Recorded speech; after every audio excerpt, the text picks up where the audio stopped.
On today's show, we have Gina Silas, the director of Tapioca Delights.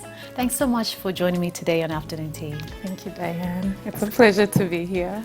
Before we continue, if you can just tell the viewers a bit about yourself. Sure. So I own a home-based business called Tapioca Delight. We specialize in cakes and we also do catering. And the business started back in 2012, pretty much around the New Year period, because I was looking for some ideas on what I could start the new year with, kind of selling and making a bit of extra income. And my mother-in-law had a tapioca cake recipe, and I asked her to teach me that, and I was practicing throughout those couple of weeks that I was on break at home.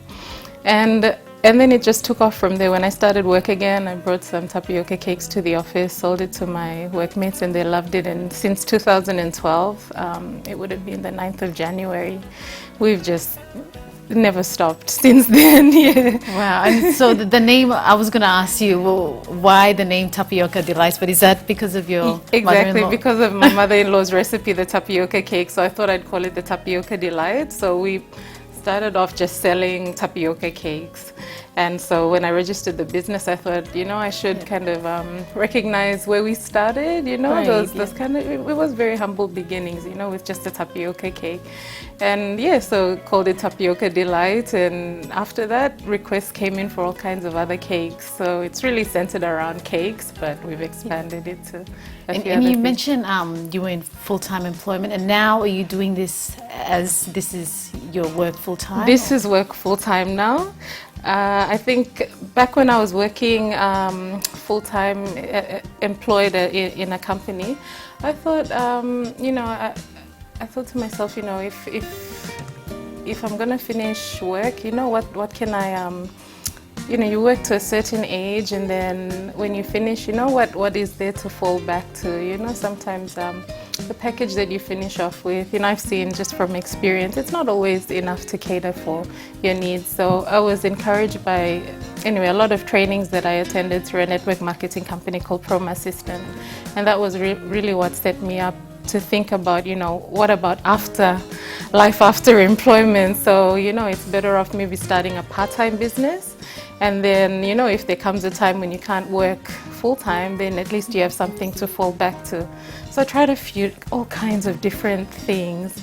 But in 2012, you know, it just happened to be that thought of a tapioca cake, and it's been the one that's carried us through right after employment as well, and it's providing for my family and I, basically. And what has been some of the challenges and successes with starting your own business? Okay, so I think a challenge would have to be things like location and, you know, having a place to work in. I'm very fortunate that currently I work from home, and it's working out really well.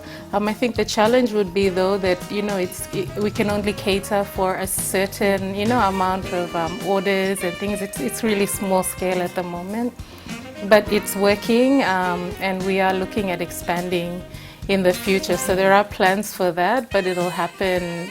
We've got our, you know, kind of short-term and medium-term goals, and yeah, we will definitely be expanding in future, but for now it's just at home. And we only have a couple of minutes left on the show, but is there any advice you can give to young entrepreneurs? Yeah, you know, people want to start out, but a bit, you know, unsure of whether this is the right path. Okay, so I'd advise anyone to go with your heart, follow your heart, what God has put in your heart to pursue. You know, everyone has a hobby, everyone has a passion to do something, and you'll realize when you start it that someone else has a need for that service you provide. So start off part-time. If you're working, that's a perfect place to start, part-time. And then you'll find that it just kind of grows, the word of mouth. News spreads amongst your colleagues or amongst your peers, and then people will know that this is the person to go to for whatever it is, whatever service you provide. So employment is good, it's definitely good, but always have that idea or that thought in mind of what you can do afterwards, and start somewhere, just start. So thanks so much for being with us on the show today. You're welcome, Diane. Thank you.